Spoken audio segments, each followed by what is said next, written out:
안에 하나님의 성품이 있고 그 성품을 닮아가는 삶을 살아야 된다. 그래서 여러 가지 성품에 대해서 계속 말씀을 나누고 있습니다. 오늘 성품은 온유입니다. 온유. 제가 이 말씀을 준비하면서 우리 영광교회야 다 온유하신 분들이고 굳이 제가 이 온유라는 성품을 말씀을 전할 수 있을까? 우리 목사님, 사모님 진짜 온유하시잖아요. 저는 여기 영광교회 와서 4년 동안요, 사모님이고 목사님이고 저한테 한번 화내는 적 한 번도 없었어요. 그전에는요, 부교육자로 있을 때 어느 목사님은 구두발로 저 무릎을 이렇게 차기도 하고요. 놀라지 마세요. 네, 어느 교회이기도 한데 아무튼 정말 온유하지 못한 목사님들 참 많이 계신데 우리 목사님 사모님은 진짜 온유하신 것 같아요. 그래서 온유에 대해서 또 우리 성도님들 다 온유하시지만 이 온유라는 이 성품에 대해서 함께 은혜를 나누기를 원합니다. 온유라는 이 단어가 나와 있는 성경 구절을 보니까 시편 37편 11절에 보면 이렇게 쓰여 있어요. 그러나 온유한 자들은 땅을 차지하며 풍성한 화평으로 즐거워하리로다. 네, 온유한 자들은 땅을 차지하며. 고린도전서 13장 4절 말씀이요. 사랑은 오래 참고 그 다음에 뭐죠? 온유하며. 네. 예배소서 4장 2절에도 보니까요, 모든 겸손과 뭐로 하고요? 모든 겸손과 오늘 그 성품이잖아요.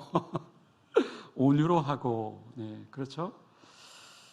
갈라디아서 5장 22절부터 23절 말씀. 오직 성령의 열매는 사랑과 희락과 화평과 오래 참음과 자비와 양성과 충성과 그 다음에 뭐죠?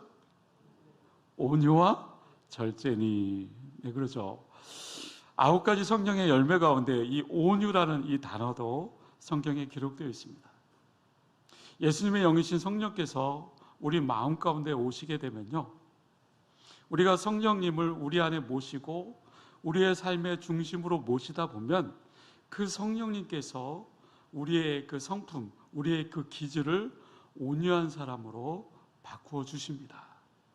그래서 우리는 날마다 성령의 충만함을 받아야 되고 성령의 그 열매를 사모해야 됩니다. 온유할 수 있기 때문에, 온유의 열매가 그 안에 있기 때문이죠. 우리는 온유한 자가 되어야 합니다. 오늘 본문으로 다시 돌아가세요. 제가 다시 한번 읽어드립니다. 온유한 자는 복이 있나니 그들이 땅을 기업으로 받을 것이요.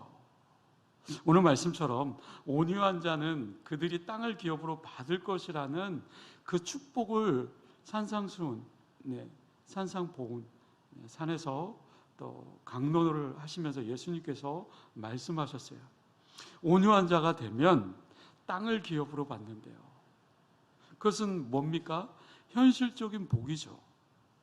그러니까 하나님의 축복도 받고 또 현실에서 현실적인 축복도 받는 비결이 뭐다? 온유다. 때문에 이 온유는 영적인 것뿐만 아니라 또 현실적인 축복도 받을 수 있는, 이 균형 잡힐 수 있는 그런 복을 얻을 수 있는 것이 온유라는 이 하나님의 성품이죠. 온유는 내적인 축복인과 동시에 외적으로도 땅을 기업으로 받는 그 외적인 그 현세적인 그 축복도 받을 수 있다. 그래서 우리 화면을 보시고 온유의 정의가 뭘까? 우리 한번 온유의 정의에 대해서 화면을 보고 우리 한번 같이 한번 읽어보도록 하겠습니다. 시작.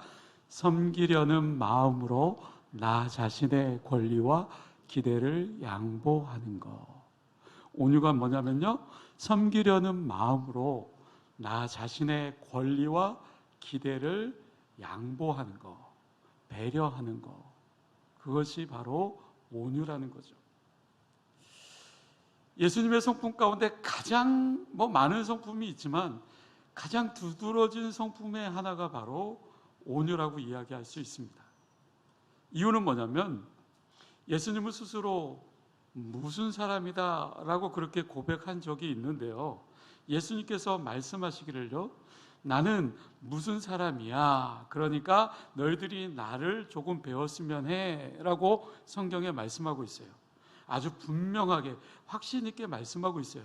하나님의 그 성품 가운데 하나, 예수님이 뭐라고 얘기했습니까? 우리 마태복음 11장 29절 말씀인데요. 우리 화면을 보시고 같이 한번 읽어보도록 하겠습니다. 시작. 나는 마음이 온유하고 겸손하니 나의 멍에를 메고 내게 배우라. 그리하면 너의 마음이 힘을 얻으리니. 나는이 누구예요? 예수님이죠. 예수님의 마음이 뭐래요? 온유하고 겸손하니. 이 말씀에서 예수님께서 스스로 예수님의 마음을 이야기하면서요, 어떤 사람이라고 얘기하고 있냐면, 나는 마음이 온유하고 겸손한 사람이다. 누가요? 예수님이요. 여러분, 내가 그리스도인이다 라는 말을 다른 말로 이야기하면 뭘까요? 내가 그리스도인이다. 그 말은요, 누구를 닮고자 하는 걸까요? 예수님을 닮고자 하는 사람들의 모임, 그 사람을 가리켜서 누구라고 얘기합니까? 그리스도인. 그죠? 그리스도를 닮아가는 사람들. 그 사람들이 그리스도인들이에요. 사도행전의 안디옥 교회에서 이 교인들의 그 삶에 처음으로 별명을 붙였는데, 그 삶을 살아가던 사람들, 그 사람들을 가리켜서 그리스도인이라고 했습니다. 왜 그리스도인이라고 했냐면, 그리스도를 모시고 또 그리스도를 닮아가는 삶을 살기 위해서 그렇게 모여서 또 모임 가운데 그렇게 믿고 따랐던 사람들. 그러니까 그들 스스로 크리스천이라고 부른 것이 아니라 다른 사람들로부터 우리 모두에게 그리스도인이다라는 그 별명을 부른 것이 바로 그리스도인인 거죠. 그러면 우리가 그리스도인이라고 말할 때 두드러진 성품 가운데 하나 되어야 될 것이 있다고 한다면 그것이 바로 뭐예요? 오늘 온유라는 거죠. 그러면 구체적으로요, 예수님은 분명히 온유의 삶을 사셨습니다. 온유한 삶을 살아갈 때 유익이 있습니다. 그 유익이 뭐냐면, 화면을 보시고요. 첫 번째, 온유한 사람은 절대로 싸우지 않고 이기는 사람입니다. 다시 한번요. 온유한 사람은요, 절대로 싸우지 않고 이기는 사람이에요. 여러분, 가만히 생각해 보세요. 싸우지 않고 이긴다? 얼마나 큰 축복입니까? 여러분, 우리가 인생을 살면 어째요? 늘 전쟁이잖아요. 전쟁?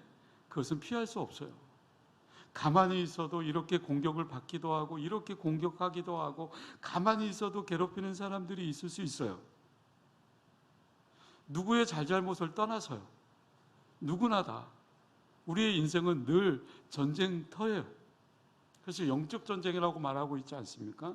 어찌됐든 우리의 삶의 현실적인 그 전쟁터에서 갈등의 전쟁이라든지 우리의 영적인 전쟁이라든지 우리의 삶 가운데 어느 곳에나 늘 전쟁터이기도 합니다.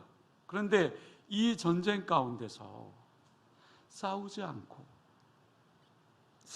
이길 수 있는 그 비밀, 그것이 있다고 한다면 우리에게 있어서 얼마나 큰 축복이겠습니까? 그런데요, 어떤 사람이 싸우지 않고 이길 수 있느냐 봤더니요, 누굴까요? 온유한 사람. 예수님이 그런 분이셨잖아요. 예수님은 싸우지 않으셨어요. 십자가를 통해서 궁극적인 뜻을 이루어 가셨어요. 예수님께서 이 땅에 걸어가신 그 최후의 승리를 얻게 된 것이지 않습니까? 싸우지 않고 온유하신 예수님, 십자가를 지셨고 그리고 부활 승리 이기셨어요. 예수님의 두드러진 그 성품의 그 온유를 본받는다라는 거예요. 그것은 바로 뭐냐면 싸우지 않고 이길 수 있는 축복의 비밀이라는 거죠. 혹시 여러분들 가운데서 싸움 가운데 있는 분들이 있다고 한다면, 싸워야 될 그런 상황 가운데 있다고 한다면 온유하십시오. 예수님의 성품처럼 온유하십시오. 그것이 이길 수 있는, 최후에 이길 수 있는 비결입니다. 그러면 이렇게 질문해 볼 수 있겠죠. 싸우지 않고 어떻게 이길 수 있느냐? 그러면 이 온유라는 말, 한자어로, 우리 목사님 한자 너무 잘 하시는데, 이 온유, 온자가 따뜻할 온자입니다. 그리고 유자가 부드러울 유자예요. 그러니까 마음이 부드럽고 그 행동이 따뜻함을 나타내는 거죠. 다시 말하면 이 온유라는 성품은 따뜻한 성품이고 부드러운 성품이에요. 그런데 온유의 반대말이 뭘까요? 반대말이 뭐죠? 화. 네, 그렇죠. 화죠. 철학자 아리스토텔레스가요, 온유하다라는 말을 이렇게 정의했습니다. 인간은 누구나 화를 낼 줄 안다. 그러나 정당한 대상을 향하여 정당한 정도로, 정당한 때, 정당한 목적으로, 정당한 방법으로 화를 낼 줄 아는 사람이 온유한 사람이다. 여러분, 사람들마다 이 온도의 차이가 있습니다. 저희 아내는 손이 굉장히 차가워요. 마음은 어떤지 모르겠어요. 근데 제 손은 굉장히 따뜻해요. 근데 마음이 그런 것 같아요. 근데 어떤 사람은 정말 차가운 사람이 있고 어떤 사람은 따뜻한 사람이 있습니다. 어떤 가정에 가면 차가운 가정이 있고 따뜻한 가정이 있습니다. 어떤 교회에 가면 차갑고 냉랭한 교회가 있고 어떤 교회에 가면 아주 따뜻한 교회가 있습니다. 근데 가만히 보면요, 건강한 교회는 따뜻합니다. 어려운 교회는 굉장히 차가워요. 냉랭해요.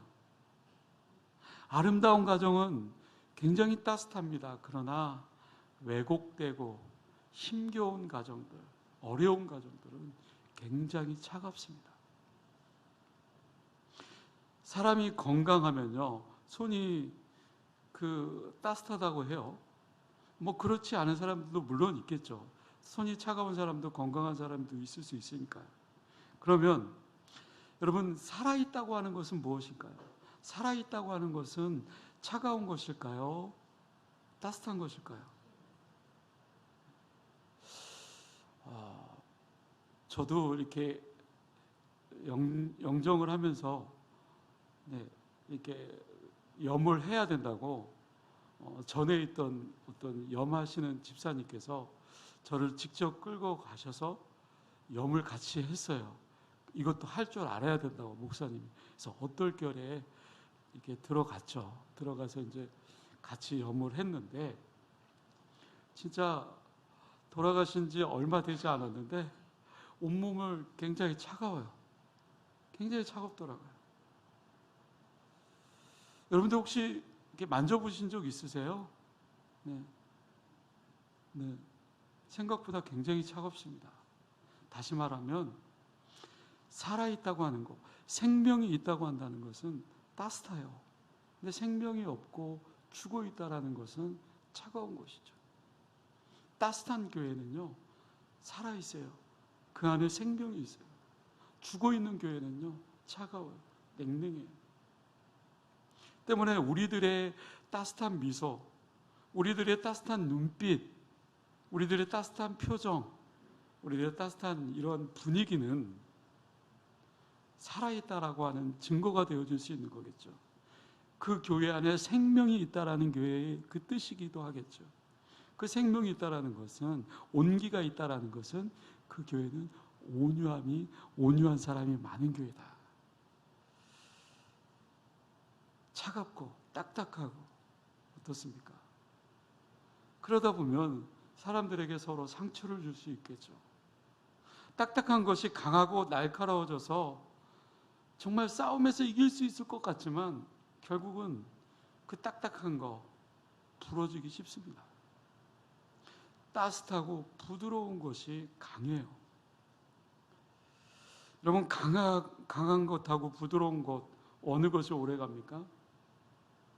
부드러운 거 약해 보일 수 있지만 강한 것은 없습니다. 그렇지만 여러분들 쉽게 말해서 등산할 때요, 천천히 가는 거하고 또 때로는 어떻습니까? 천천히 정상에 올라가는 거, 느려 보이지만 그렇지만 그것이 결국은 빠르고 또 강한 것을 보게 됩니다.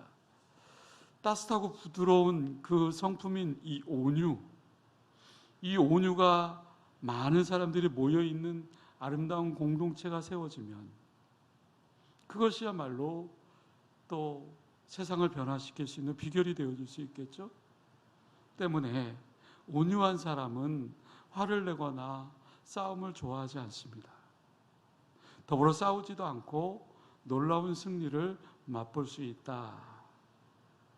가장 지혜로운 사람은요, 싸우지 않아요. 그러면서 이기는 사람이에요. 그런 의미에서 온유한 사람은 가장 지혜로운 사람일 수 있겠죠. 왜냐하면 싸우지도 않고 이길 수 있기 때문에 그런 거겠죠. 그렇습니다. 우리들이 보통 생각하기에는 온유한 사람은 약해서 패배할 것이라고 생각할 수도 있겠죠. 하지만 진정한 온유한 사람은요, 강합니다. 그리고 결국에는 승리합니다. 프랑스의 영웅 누가 있죠? 나폴레옹. 나폴레옹이 총칼로 유럽을 정복하려고 했습니다. 하지만 결국 어떠합니까? 실패하게 되죠. 헬레나 섬에서 유배 생활을 하게 됩니다. 그가 이 세상에서 마지막으로 남긴 말이 있습니다. 그 말이 뭘까요?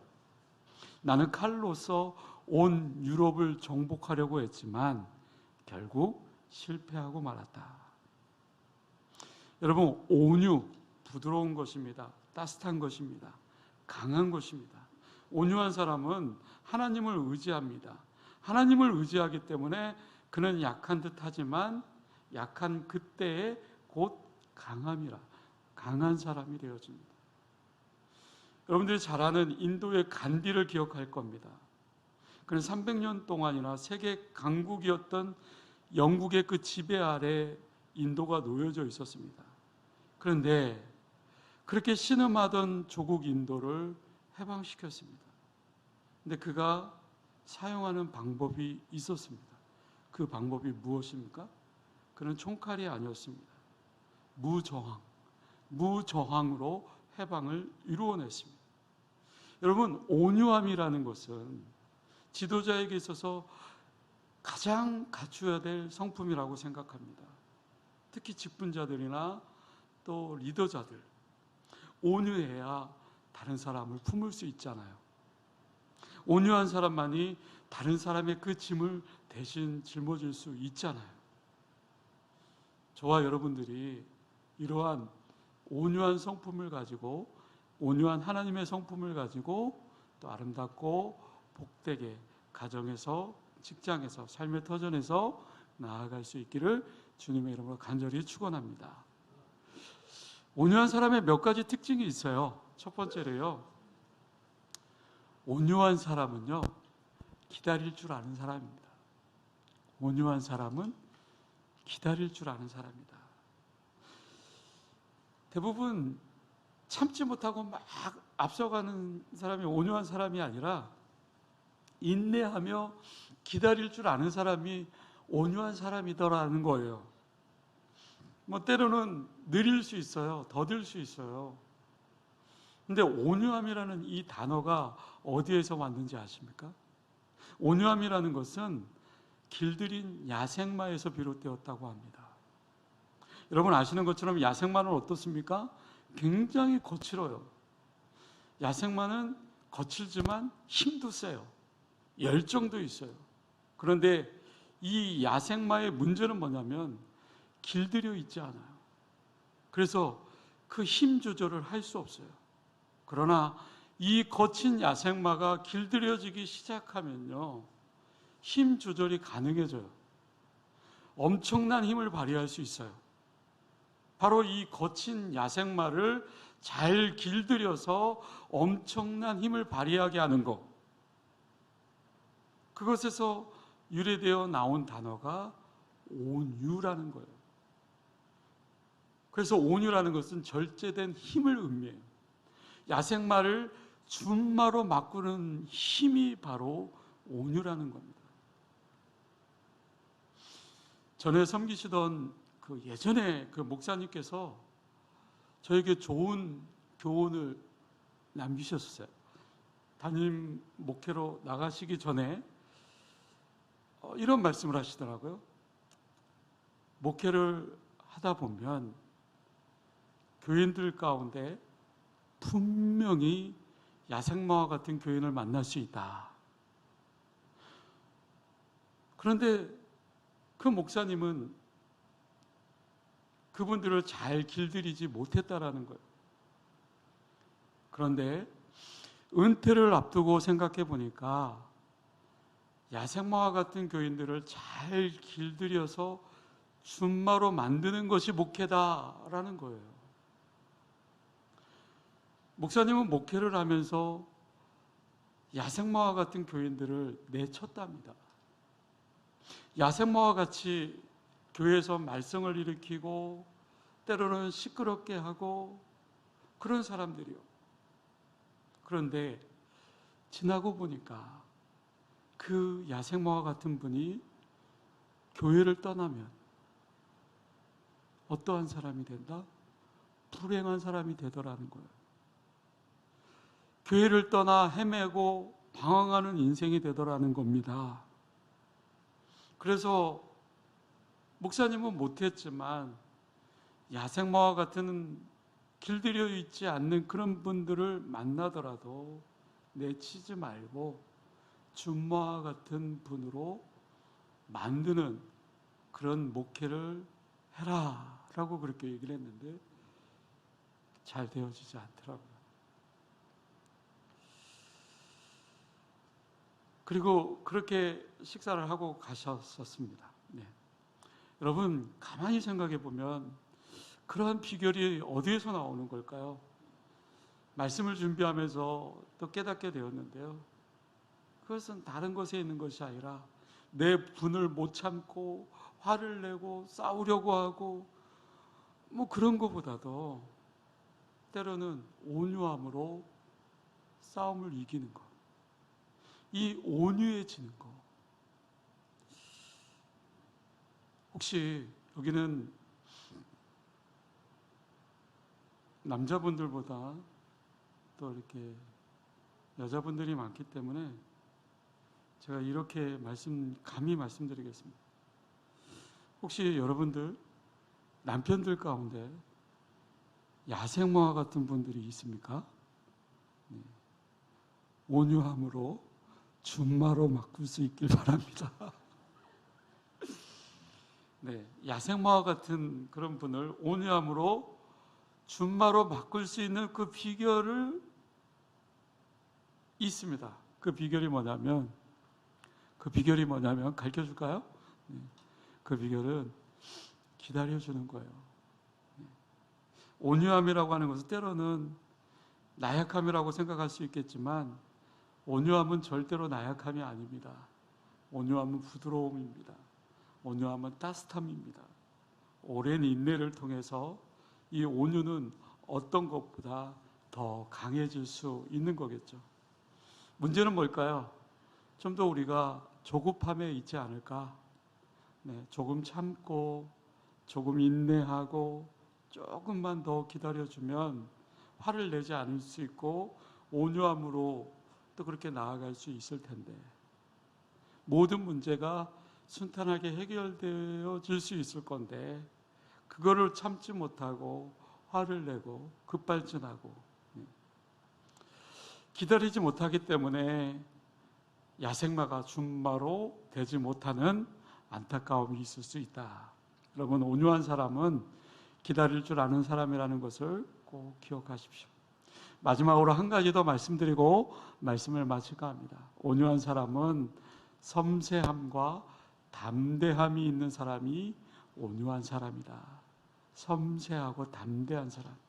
그런 거 보면 저는 온유한 사람이 못 되는 것 같아요. 왜냐하면 저는 섬세하지 못하거든요. 또 담대하지도 못해요. 오늘 우리들이 거친 사람들을 보고 뭐라고 얘기합니까? 굉장히 무례한 사람이다라고 표현하지 않습니까? 어떠한 질서를 무시하고 예의 없는 사람을 무례하고 예절이 없다라고 그렇게 표현하죠. 반면에 신사와 같은 사람을 뭐라고 얘기합니까? 네, 젠틀맨. 네. 젠틀맨은 어떤 사람이에요? 성숙한 사람이에요. 예의 바른 사람이에요. 그래서 온유한 사람은요, 상대방을 굉장히 섬세하게 배려해요. 상대방을 굉장히 섬세하게 존중해줘요. 그리고 세심하게 배려해줘요. 온유한 사람은 절대로 나약한 사람이 아니에요. 온유한 사람은 때로는 겉으로 보기에는 굉장히 약해 보여요. 그렇지만 속으로는 굉장히 강한 사람입니다. 온유한 사람은 그 마음에 예수님의 그 성품이 담겨져 있기 때문에 섬세하지만 그 속에 굉장히 담대해요. 그렇기 때문에 오늘 우리들은 온유한 성품을 가지고 우리의 복된 인생을 살아가야 될 줄로 믿습니다. 온유한 인생을 살아갈 때 오늘 우리 가운데 정말 멋진 인생, 아름다운 인생, 준마와 같은 그런 인생이 되어질 줄로 믿습니다. 온유한 인생도 하루아침에 이루어지는 것이 아닙니다. 그럼 어떻게 하면 온유한 성품을 얻을 수 있을까? 딱 두 가지만 얘기할게요. 피해야 될 여러 가지가 있지만, 몇 가지가 있지만 두 가지를 얘기하면 첫 번째로 교만입니다. 교만하지 않아야 됩니다. 어떤 사람이 교만하면 그 교만한 사람이 따뜻합니까? 차갑습니까? 부드럽습니까? 딱딱합니까? 온유한 사람의 큰 적은 교만이에요. 우월감을 가지고 다른 사람을 대하고 무시하는 마음을 가지고 똑똑하지도 않은데 굉장히 똑똑한 척하고 그렇게 되면 굉장히 차가워질 수밖에 없는 거겠죠. 우리 스스로가 교만에 빠지게 되면요, 모든 것이 다 수포로 들어가요. 교만해져서 더 이상 자신의 죄인이라는 것을 깨닫지 못하게 되죠. 교만하지 않도록 우리 스스로 우리의 삶은 날마다 점검할 필요가 있다. 두 번째, 온유한 사람이 되기 위해서 피해야 될 것이 있다고 한다면 바로 비판과 정죄하는 마음입니다. 여러분, 누군가를 비판하고 정죄하는 그런 사람이 되어지다 보면 자연적으로 우리의 마음이 따뜻해질까요? 저는 그렇게 되어지지 않습니다. 비판하고 정죄하고 한없이 그러다 보면 내 마음이 스스로가 차가워져요. 그러나 겸손해지면요, 우리의 마음이 따뜻해집니다. 그리고 상대방을 이해하려는 그런 긍휼을 여길 수 있는 그런 마음을 얻게 되죠. 그래서 이 긍휼과 이 온유의 성품은요, 서로 연결되어 있습니다. 긍휼이 여기는 그 마음을 가지려고 애를 쓰다 보면 그 사람은 온유한 사람이 되어질 수 있습니다. 온유한 사람이 되어지는 그 순간 하나님은 바로 그 사람을 사용하기 시작합니다. 여러분, 온유한 사람은요, 다른 사람의 마음을 얻을 수 있어요. 강팍한 사람을 좋아하는 사람은요, 이 세상에 아무도 없습니다. 그렇죠? 누구나 온유한 사람을 좋아하게 돼 있어요. 어느 회사에 가도 온유한 사람을 만나면 그 사람을 또 내 사람으로 만들고 싶잖아요. 그는 다른 사람의 마음의 밭을 차지할 수 있습니다. 바로 이런 사람이 또 하나님은 분명히 사용할 수 있겠죠. 온유한 사람의 대표적인 성경 인물이 누구인지 아십니까? 모세. 모세는 원래 어떤 사람이었습니까? 온유한 사람이 아니었어요. 하나님께서 주신 돌판, 금송아지 우상, 붓을 만큼 굉장히 과격한 사람이 모세였지 않습니까? 한때는 너무 과격해서요, 애굽 사람을 순식간에 쳐 죽이지 않았습니다. 그러나 하나님은 그 과격한 그 성품을 온유한 성품으로 바꾸기 위해서 모세를 어디로 인도합니까? 광야에서 훈련을 받게 되죠. 모세는 광야에서 40년 동안 훈련을 받게 됩니다. 그리고 그곳에서 훈련을 통해서 그 마음이 온유해지기 시작합니다. 거칠고 과격한 성격이 정말 깨트려지고 부서지고, 그래서 연약한 자, 따뜻한 자, 부드러운 자가 되어집니다. 그가 변화되었을 때 성경에는 모세를 가지고 뭐라고 얘기합니까? 이 사람 모세는 온유함이 지면의 모든 사람보다 승하더라. 그렇게 평가를 받을 수 있는 사람이 되었다라는 거죠. 그때서야 비로소 모세는 놀라운 야생마가 아니라 준마가 되었습니다. 여러분, 온유라는 이 성품, 이 온유라는 이 단어 너무나도 중요한 성품입니다. 온유한 축복은요, 내적인 축복뿐만 아니라 현실적인 축복도 받을 수 있다고 오늘 성경에 기록되어 있지 않습니까? 여러분들, 예수 그리스도의 가장 두드러진 그 성품인 이 온유의 성품이야말로 우리가 담고 품어야 될 성품이지 않을까. 그러기 위해서 우리는 어찌해야 됩니까? 싸우지 말아야 됩니다. 참아야 됩니다. 부드러움으로 강함을 이길 수 있습니다. 무엇보다도 인내하십시오. 시냇물처럼 사십시오. 막히면 기다리고, 기다리면서 준비하고, 길이 열리면 그때 가면 되는 겁니다. 온유하신 예수님의 마음을 품고 예수님의 그 온유한 성품을 닮아가서 하나님께서 약속하신 그 허락하신 그 현실적인 그 복까지도 받아 누릴 수 있는 저와 여러분들이 될 수 있기를 주님의 이름으로 간절히 축원합니다. 기도하겠습니다.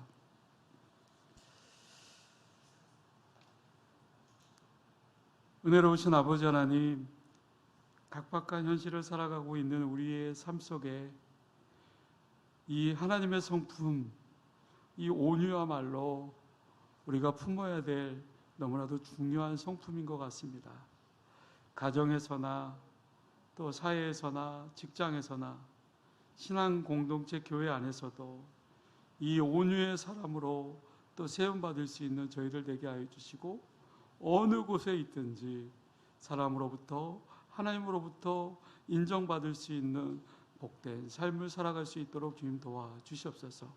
신앙적인 것뿐만 아니라 현실적인 것까지 복을 주시겠다고 약속해 준 주님, 이 온유야말로 우리가 또 세상 속에 나아가 또 삶을 또 이끌어 나가야 될 훌륭한 성품인 줄로 믿습니다.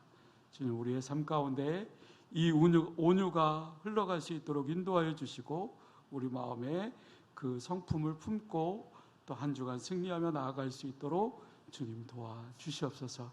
감사드리오며 예수